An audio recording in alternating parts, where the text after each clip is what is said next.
Ada tempat-tempat di dunia ini yang seharusnya dibiarkan mati. Tempat di mana waktu berhenti.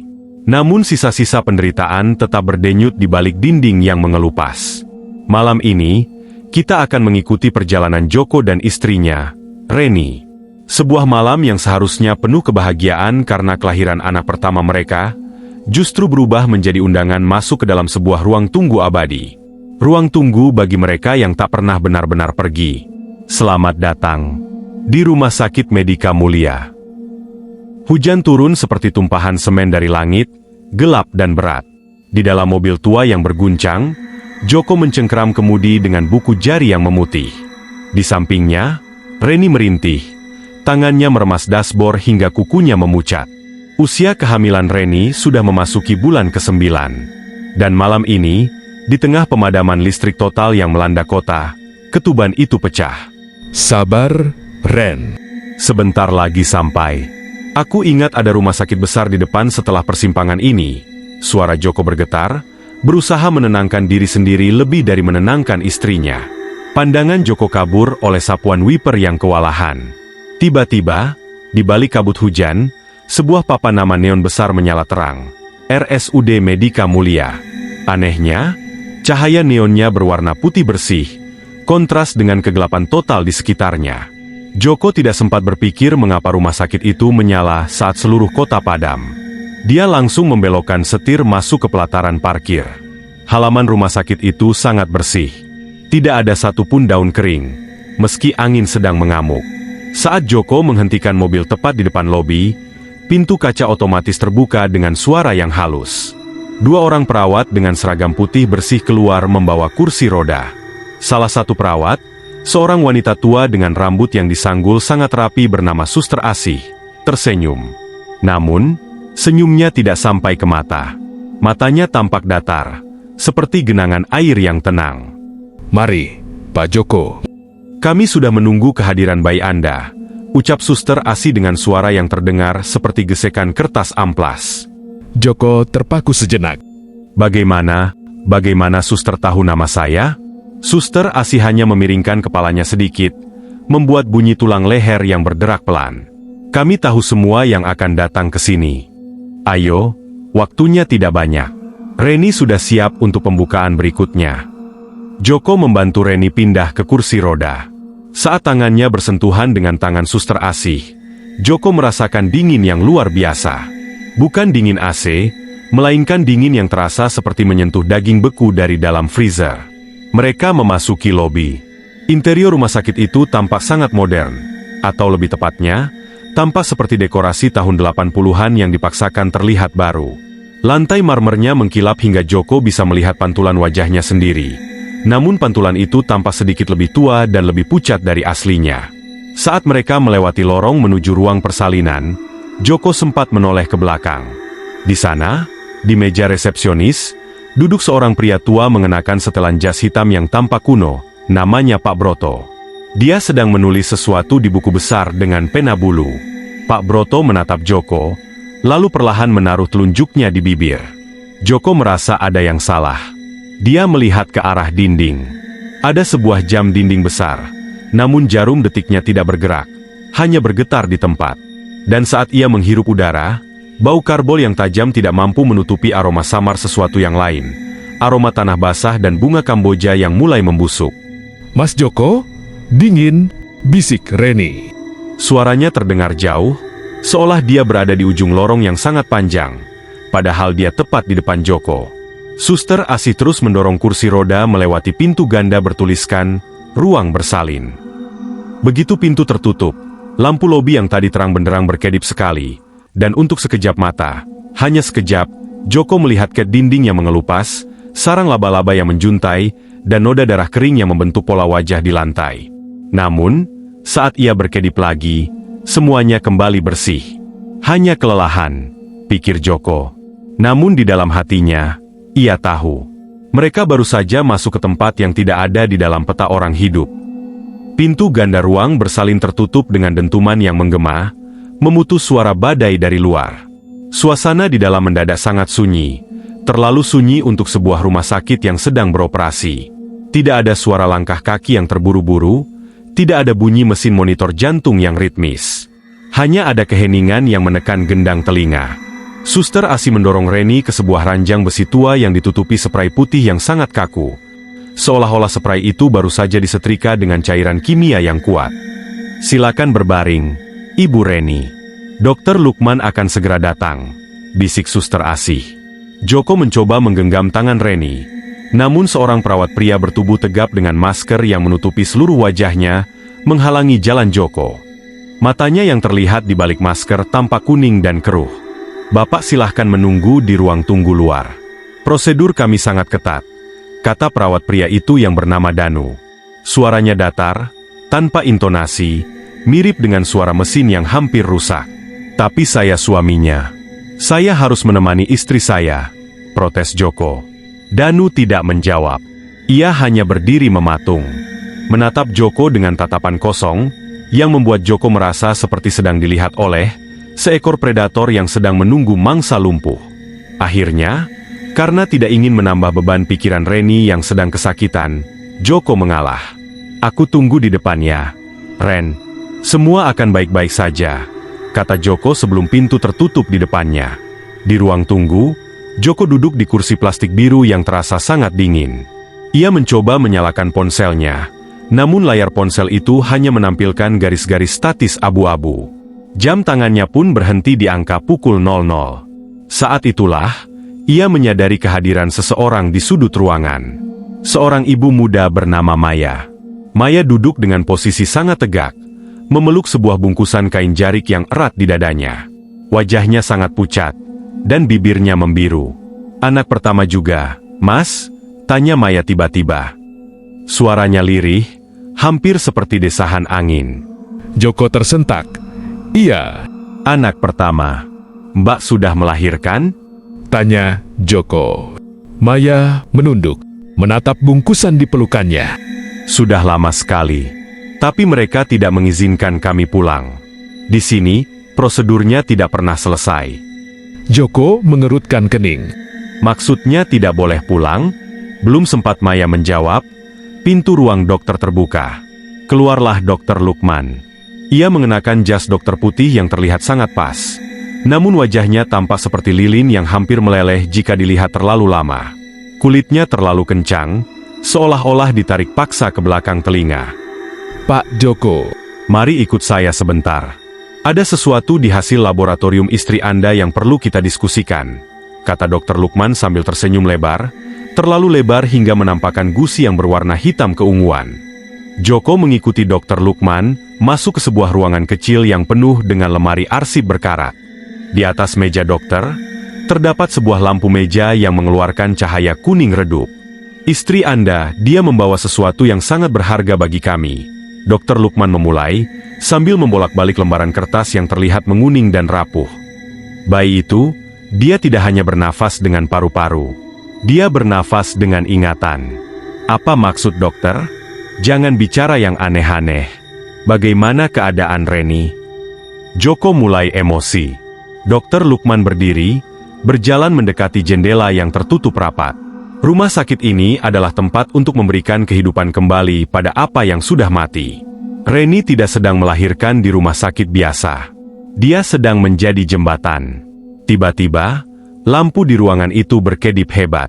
Untuk beberapa detik, cahaya kuning berubah menjadi kegelapan total. Dalam kegelapan itu, Joko mendengar suara tawa kecil anak-anak yang berlarian di plafon ruangan. Saat lampu menyala kembali, Dokter Lukman sudah berdiri tepat di depan wajah Joko. Nafas Dokter Lukman berbau seperti daging busuk yang disiram formalin. "Jangan mencoba pergi, Joko. Pintu keluar sudah tidak ada sejak kalian melewati gerbang tadi." Joko mundur dengan ketakutan. Ia berlari keluar dari ruangan dokter. Kembali ke ruang tunggu, namun Maya sudah tidak ada di sana. Yang tertinggal hanya bungkusan kain jarik yang tadi ia peluk. Saat Joko memberanikan diri mendekati kain itu, ia melihat bahwa yang ada di dalamnya bukanlah bayi, melainkan tumpukan debu dan tulang belulang kecil yang sudah menghitam. Dari balik pintu ruang bersalin, terdengar teriakan Reni yang sangat memilukan.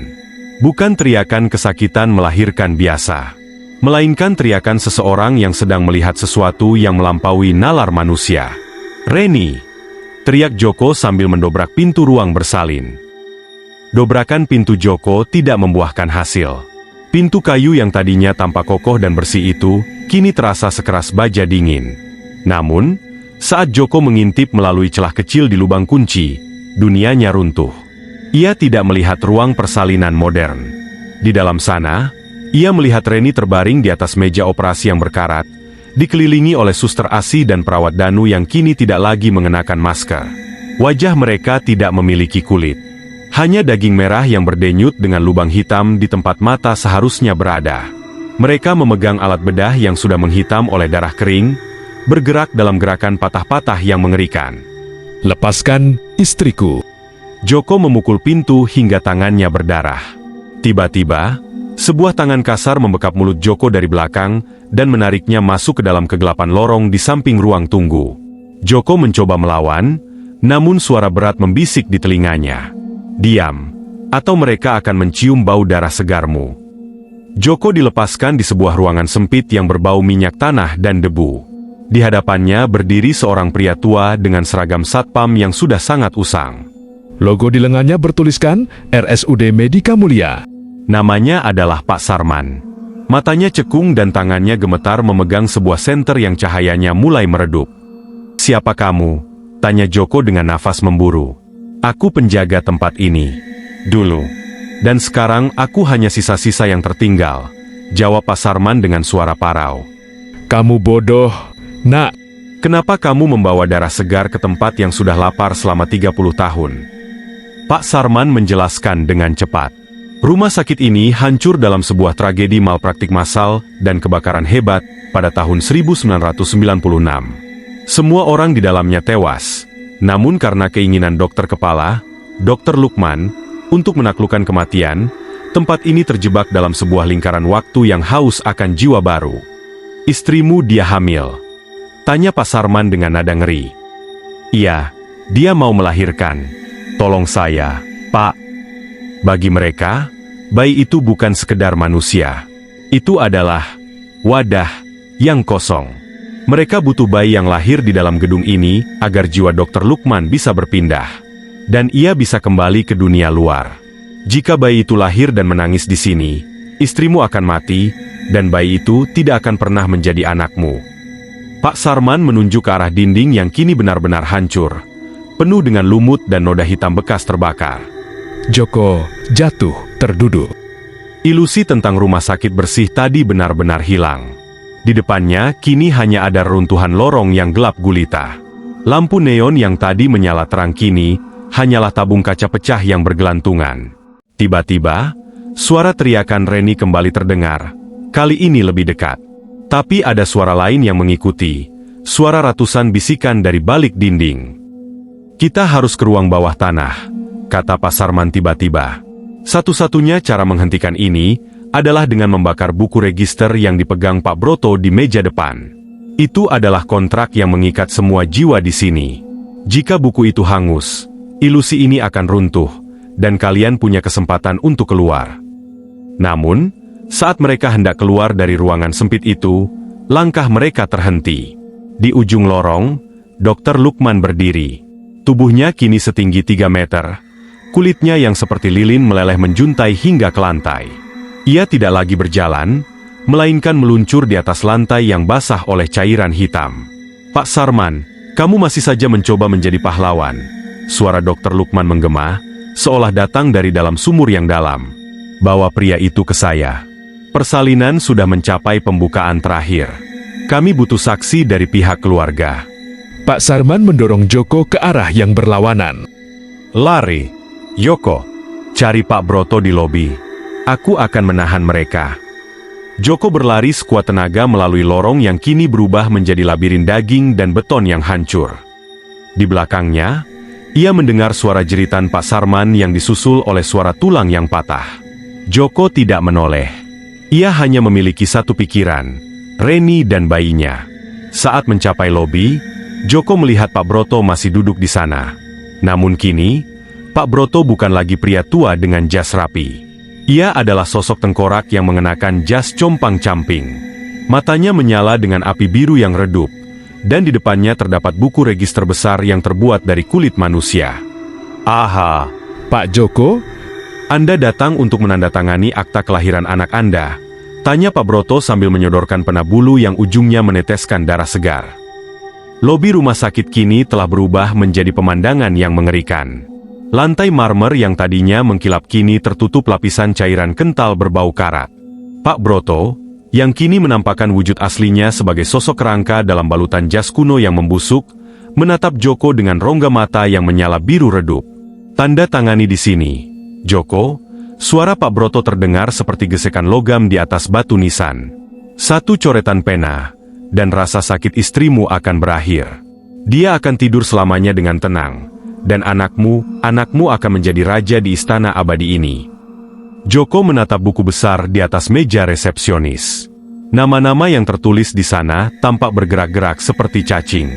Ia melihat nama Maya dan Pak Sarman sudah tercoret dengan tinta hitam pekat. Di bagian paling bawah tertulis nama Reni dan tanpa nama. Tidak akan. Joko menerjang maju. Ia tidak lagi peduli dengan rasa takut. Ia meraih lampu meja kuno yang ada di sampingnya dan mengayunkannya ke arah kepala Pak Broto. Namun, sosok itu menghilang dalam kepulan asap hitam dan muncul kembali di sudut ruangan yang berbeda. Di sini, kematian adalah hukum yang absolut. Joko, kamu tidak bisa memukul bayangan. Tawa Pak Broto menggema. Sementara itu, jauh di dalam ruang operasi yang tersembunyi, Reni berjuang sendirian. Suster Asih dan perawat Danu kini tidak lagi berdiri sebagai asisten medis. Mereka mulai merapalkan mantra dalam bahasa yang tidak dikenal. Suara mereka terdengar seperti desisan ular. Ayo, Ibu Reni dorong. Desis Suster Asih. Reni merasakan perutnya bukan lagi mengalami kontraksi biasa. Ia merasa seperti ada sesuatu yang tajam sedang mencoba mencakar jalan keluar dari dalam rahimnya. Saat ia melihat ke arah perutnya yang membesar, ia melihat tonjolan-tonjolan kecil yang tidak menyerupai tangan atau kaki bayi, melainkan sesuatu yang lebih mirip dengan duri atau kuku panjang. "Apa yang kalian lakukan padaku?" teriak Reni dengan sisa tenaganya. Kembali ke lobi, Joko menyadari sesuatu. Pak Broto sangat melindungi buku besar itu. Setiap kali Joko mendekati meja, Pak Broto akan melakukan segala cara untuk menjauhkannya. Joko melihat korek api gas miliknya jatuh di lantai, dekat dengan tumpahan minyak tanah dari lampu Pak Sarman yang pecah tadi. Joko berpura-pura menyerang Pak Broto lagi. Namun di tengah jalan, ia melompat dan menyambar korek api tersebut. "Jika aku tidak bisa memukulmu, aku akan membakar seluruh dunia ini." Joko menyulut api dan melemparkannya ke arah tumpahan minyak yang mengalir tepat ke bawah meja resepsionis, tempat buku register itu berada. Api biru menyambar dengan cepat. Pak Broto menjerit, suara jeritan yang begitu melengking hingga mampu memecahkan kaca-kaca jendela di seluruh lobi. Sosoknya mulai memudar dan terbakar seiring dengan halaman-halaman buku besar itu yang mulai hangus. "Tidak, kontraknya belum selesai," teriak Pak Broto sebelum akhirnya ia lenyap menjadi abu. Seiring dengan hancurnya buku itu, dinding-dinding rumah sakit mulai bergetar hebat. Ilusi yang tersisa mulai runtuh. Plafon runtuh menjatuhkan debu-debu puluhan tahun yang lalu. Joko segera berlari kembali menuju ruang operasi. Ia menabrak pintu ganda yang kini tidak lagi terkunci secara gaib. Di dalam, suasana sangat kacau.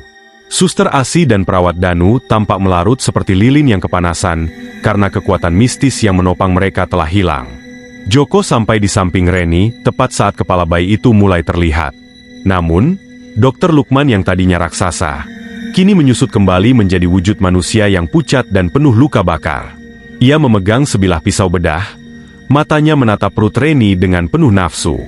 "Jika aku tidak bisa memiliki wadahnya, maka tidak ada yang boleh memilikinya." Dr. Lukman mengangkat pisau itu tinggi-tinggi. "Mas Joko!" teriak Reni. Tepat saat pisau itu hendak diayunkan, suara tangisan bayi pecah. Bukan tangisan bayi biasa, melainkan tangisan yang begitu keras hingga membuat Dr. Lukman terpaku dan tangannya gemetar. Tangisan itu seolah memiliki kekuatan untuk mengusir kegelapan. Suara tangisan bayi itu membelah keheningan maut di ruang operasi. Tangisan yang begitu murni, namun memiliki frekuensi yang membuat sisa-sisa entitas di ruangan itu menjerit kesakitan. Dr. Lukman, yang tangannya masih menggenggam pisau bedah, mendadak membeku. Kulitnya yang pucat mulai retak-retak seperti tanah kering yang dipaksa menerima air. "Tidak mungkin, ini bukan wadah yang aku siapkan," raung Dr. Lukman. Suaranya kini terdengar seperti tumpukan tulang yang digiling. Joko tidak membuang waktu. Dengan keberanian yang tersisa, ia menerjang Dr. Lukman, menjatuhkan pria makhluk itu hingga terjerembab ke lantai yang kini dipenuhi debu dan puing. Joko segera menyambar Reni yang tampak sangat lemah. Namun matanya masih terbuka lebar menatap bungkusan kecil di atas meja operasi yang baru saja ia lahirkan. "Reni, kita harus pergi. Sekarang," teriak Joko. Rumah sakit itu mulai berguncang hebat. Suara beton yang patah dan besi yang melengkung terdengar dari segala penjuru. Langit-langit mulai runtuh, menjatuhkan bongkahan semen besar. Joko menggendong bayinya dengan satu tangan, dan tangan lainnya merangkul Reni untuk membantunya berdiri. Mereka berjalan tertatih-tatih keluar dari ruang operasi yang mulai dipenuhi kabut hitam pekat. Di lorong, mereka melihat pemandangan yang menyayat hati. Arwah-arwah pasien yang tadi tampak seperti manusia, kini terlihat dalam wujud asli mereka, bayangan-bayangan abu-abu yang memudar. Pak Sarman, sang penjaga malam, berdiri di ujung lorong dengan tubuh yang mulai transparan. Ia memberikan hormat terakhir kepada Joko sebelum akhirnya lenyap tertelan cahaya fajar yang mulai menyeruak dari sela-sela tembok yang hancur. "Cepat, Mas Joko. Pintunya mulai menutup," seru Reni dengan suara parau. Mereka sampai di lobi. Pintu kaca otomatis yang tadi tampak mewah, kini hanyalah rangka besi yang berkarat. Joko melihat ke belakang untuk terakhir kalinya. Di tengah reruntuhan, Dr. Lukman berdiri mematung, menatap mereka dengan kemarahan yang abadi. Namun, ia tidak bisa melewati garis lobi. Kontraknya telah hangus, dan ia terikat selamanya pada tanah yang terkutuk itu. Tepat saat matahari menyentuh cakrawala, Joko dan Reni berhasil melewati gerbang rumah sakit.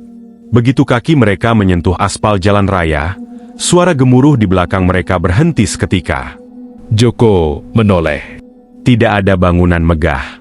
Tidak ada lampu neon. Yang ada di hadapannya hanyalah sebuah lahan luas yang dipenuhi semak belukar dan reruntuhan beton berlumut yang sudah hancur puluhan tahun lalu. Rumah sakit Medika Mulia yang mereka masuki tadi malam seolah tidak pernah ada. Reni jatuh terduduk di pinggir jalan, memeluk bayinya dengan erat. Joko berlutut di sampingnya. Nafasnya terenggah-enggah. Mereka selamat. Hujan telah reda, digantikan oleh kehangatan sinar matahari pagi yang menenangkan. "Anak kita, dia selamat," bisik Reni sambil menangis haru. Joko mencium kening istrinya, lalu beralih menatap bayi laki-laki di pelukan Reni. Bayi itu kini tenang. Matanya yang besar menatap Joko dengan tajam, terlalu tajam untuk ukuran bayi yang baru lahir. Namun, saat Joko membuka selimut kecil yang membungkus anaknya, jantungnya seakan berhenti berdetak sesaat. Di pergelangan tangan kecil bayi itu, terdapat sebuah tanda lahir yang sangat aneh. Bentuknya melingkar, menyerupai simbol yang ada di buku register Pak Broto. Dan yang lebih mengerikan, di leher bayi itu, terselip sebuah tag medis plastik kuno berwarna kuning, warna yang sama dengan tag pasien dari tahun 1996. Joko terdiam. Ia menatap ke arah reruntuhan rumah sakit sekali lagi, lalu kembali menatap anaknya. Bayi itu tersenyum kecil, sebuah senyuman yang terlihat sangat mirip dengan senyuman Dr. Lukman di awal malam tadi. "Kita sudah keluar, Mas?" tanya Reni pelan, tidak menyadari apa yang dilihat suaminya.